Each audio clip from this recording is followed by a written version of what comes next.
ડીસા શહેર ટ્રાફિક પોલીસે જનજાગૃતિ રેલી યોજી ટ્રાફિકના નિયમોનું પાલન કરવા જાહેર જનતાને કરાઈ અપીલ। બનાસકાંઠા ડીસાના ટ્રાફિક સપ્તાહની ઉજવણી અંતર્ગત આજે ટ્રાફિક પોલીસ દ્વારા જાગૃતિ રેલીનું આયોજન કરવામાં આવ્યું હતું। આ રેલી શહેરના મુખ્ય માર્ગો પર ફરી લોકોને ટ્રાફિકના નિયમોનું ચુસ્ત પાલન કરવા માટે જાગૃત કર્યા હતા। વાહનોની સંખ્યા દિવસે ને દિવસે વધી રહી છે, તેની સાથે સાથે અકસ્માતોની ઘટના પણ વધી રહી છે। તો મોટા ભાગે ટ્રાફિકના નિયમોનું ચુસ્ત પાલન ન થતાં આવા અકસ્માતોની ઘટનાઓ બનતા અનેક નિર્દોષ લોકો જીવ ગુમાવી રહ્યા છે।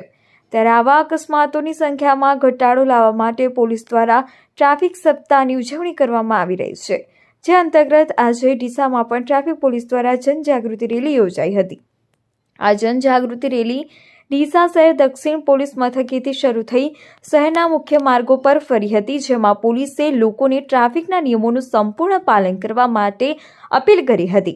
તેમજ ટુ વ્હીલર કે વાહન ચલાવતી વખતે મોબાઈલનો ઉપયોગ ન કરવો, બાઇક સવારોએ હેલ્મેટ ફરજિયાત પહેરવું, વાહન ચાલકોએ સીટ બેલ્ટ ફરજિયાત બાંધવો જોઈએ, હંમેશા રોડની ડાબી બાજુમાં જ વાહન ચલાવવું જોઈએ, ખોટી રીતે ઓવરટેક ન કરવું જોઈએ સહિતના નિયમો અંગે લોકોને માહિતગાર પણ કરાયા હતા।